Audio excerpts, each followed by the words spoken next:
Greetings, everyone. I'm Mar. Once again, this is my opinion. You can tell from the title up there. Continuing my trek through Season 1 of Hazbin Hotel. Now we are on the penultimate episode of the season. This, of course, is Hello, Rosie. Now, a couple things to get off my chest at the beginning. One, this is technically the second time I recorded this episode review. And that was because when I had every episode in the can, or so I thought, and was slowly uploading them, I discovered I did not edit this one properly for some reason. I thought I had. Either I deleted it by mistake or something happened.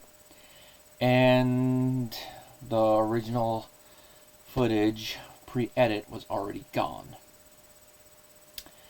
So I had to assist through the episode again to do this. Because it's over a month and a half, almost 2 months after the fact. Anyway, I told you when I had all these episodes in the can, I meant it. And of course the other one is I can do the quick little correction here that I'm sure some of you have been watching all these episodes notice, and that is I was mispronouncing Vivzipop's hashtag. I was saying Vivipop or Vizipop, but it's Vivzipop. I'm sorry about that. Now, on to the episode. Now, this episode follows in the wake of Welcome to Heaven and everything that happened there. Mainly, Heaven still being, now we're still doing the extermination. And of course, Adam and Lute letting the cat out of the bag and revealing to Charlie that her girlfriend, Vaggie, is in fact an angel, or as he puts it, an angel just like us. And of course, still not taking away, more so from the fact that it was held from her, the knowledge was held from her. And this episode with the fallout, it follows two main plots. One following Charlie, one following Vaggie. Now they're each going about it in their way to try to figure out a way for the hotel to fight back against Heaven once Extermination Day hits. Now, Charlie's is following Alistair, because Alistair has a plan involving Cannibal Town. Now, of course, in doing this, he finally gets what he wants, and that is making a deal with Charlie. The thing that they hinted at in the pilot, that Vaggie did not want to happen, happens, and Charlie makes a deal with Alistair. And the moment that happens, you can see it's a big moment. Even though the deal is not for Charlie's soul, it's for a favor. But think about that. Even a favor from the Princess of Hell is a serious thing. And, like I mentioned in other ones, given some of the leaks that have happened for Season 2, none of which are revolved directly around the favor, there's a lot of speculation on what that favor could end up being. But it should be interesting to see when he finally decides to call in that favor and cash it in. See what he wants to do. And of course there's all the speculation about what Lucifer will do when he finds out that his little baby made a deal with Alistair, but probably also depend on what he wants in return. It's like, I want his rubber duck. It probably won't be something as stupid as that, but you get the gist.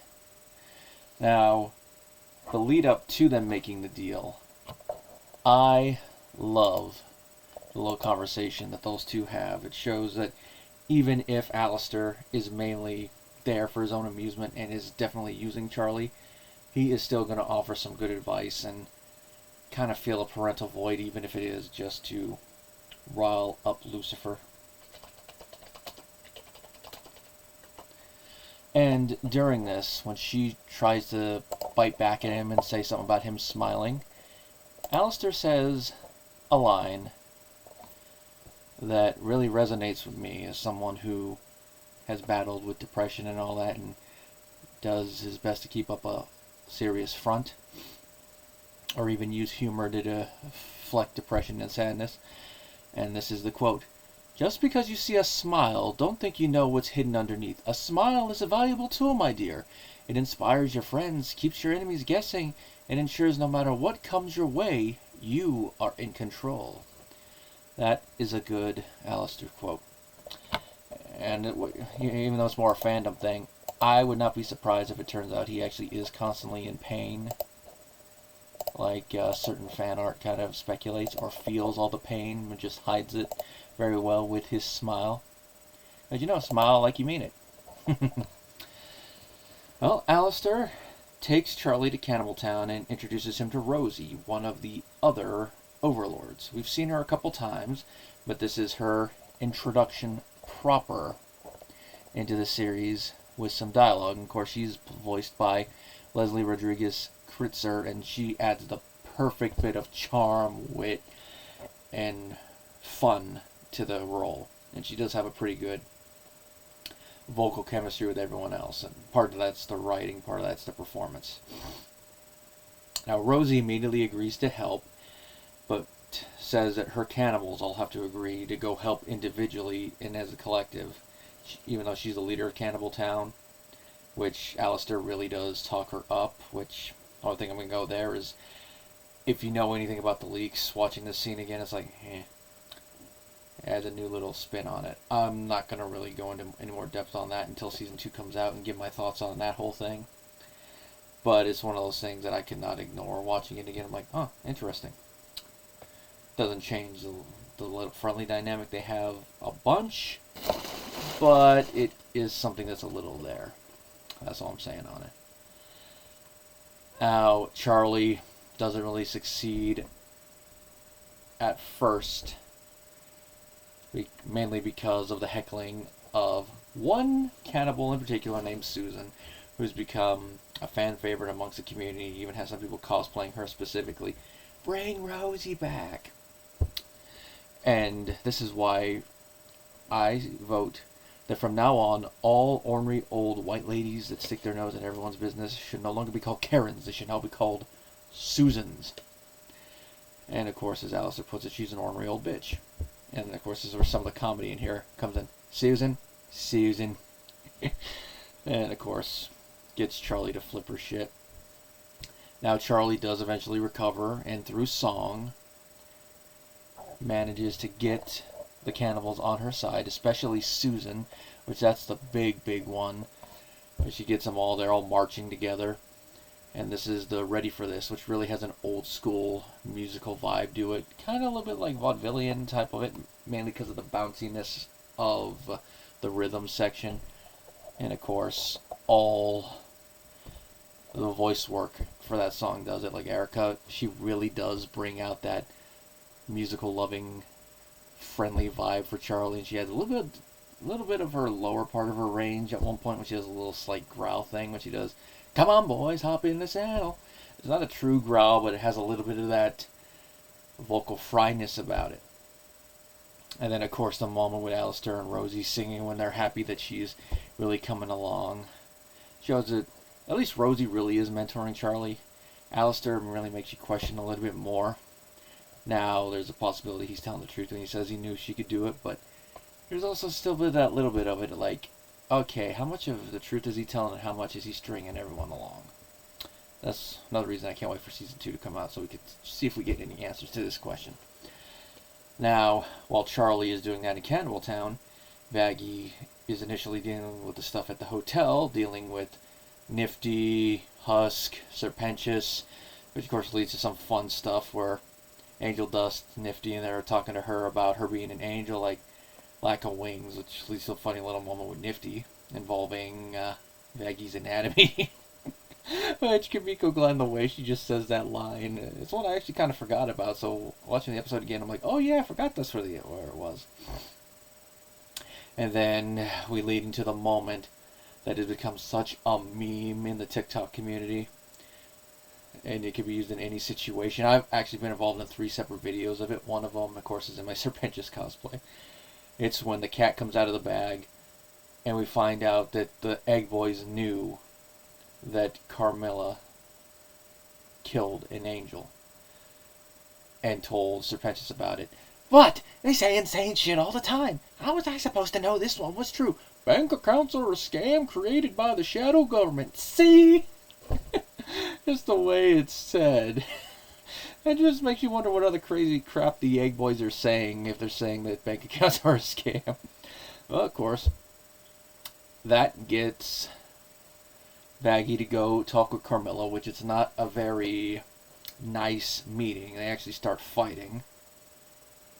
And their whole fight thing is for Vaggie to learn the lesson from Carmilla, and that is that the Angels fight without abandon. They fight all offense, no defense. They don't care about it because they feel they're not going to be harmed. And of course, to use a Star Wars comparison, they fight like Obi-Wan Kenobi and Qui-Gon Jinn fought against Darth Maul, where they're just focusing on attack, attack, attack, that they're not caring about defense, and when it finally, the chickens come home to roost, boom. And of course, you gotta kind of give it to it. If, in a situation where you think you're invulnerable or know you're invulnerable, either way, you're gonna really focus more on attack. Why would you focus on defense? Not even in your fighting technique, but in your armor. And of course, Carmilla points that out. Now, this is where some of the things that the fandom has been pointing out is like, okay, that's a little plot inconsistency comes up in, and that is, did you know angels could be harmed? But it's like, Vaggie has no eye, so how could she not know angels could not be harmed until recently? Now, I think it could still make sense. It's maybe the wording in the script could have been better.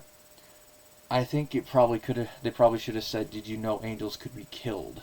Would have made a little bit more sense, because harmed, her whole eye thing kind of contradicts that. But even with the wording that is in the show, you can kind of look at it as her asking the question from the standpoint of a non-angel hurting an angel. Because if an angel's attacking another angel, logic would denote that they might be able to hurt each other. Maybe not kill each other, but at least hurt each other. And of course, Vaggie found out the hard way, yeah. Because she lost her eye and then she lost her initial wings. So, angel on angel, yeah. Now, anything other than an angel, yeah. That's where the weird thing comes in, and then of course they find out it's their own weapons that can do that. Which, that is kind of a design flaw, but so far in the story we don't know if it was intentional or if it's just incidental. It could be either. Right now I'm not going to cast judgment on that, but I do think it's an interesting weakness. Probably also goes to show that the angels were overconfident and they didn't feel that anyone down in hell would be able to rise up and use their own thing against them, which of course is going to come up to play in the next episode. And of course this leads into Out for Love, which is essentially Carmilla's training number with Vaggie. And of course it works, because Vaggie realizes the flaws in her fighting style and adapts, something that's also going to come up in the next one.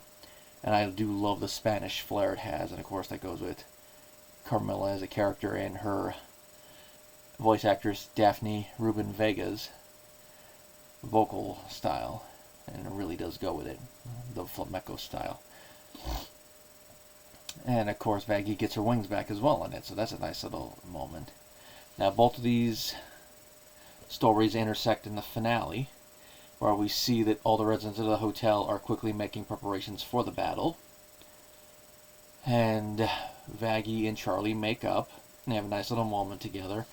And Charlie gives Vaggie a souvenir from Cannibal Town, and it ends on a good note. And of course, we see that their preparations have been made. Now we just gotta wait and see how well these preparations are gonna work. Like, is it going to be all for naught, or are they going to be able to win?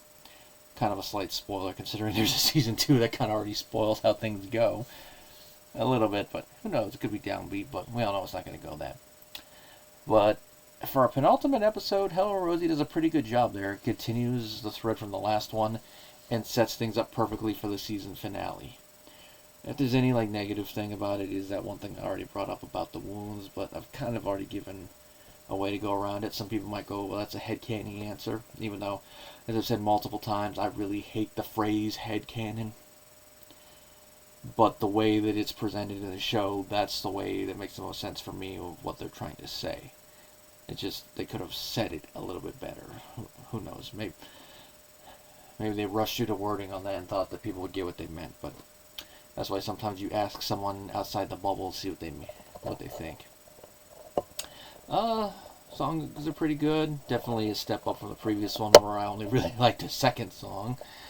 And that's really all I have to say about this one. Next time, we're going into the season finale. Until then, everybody.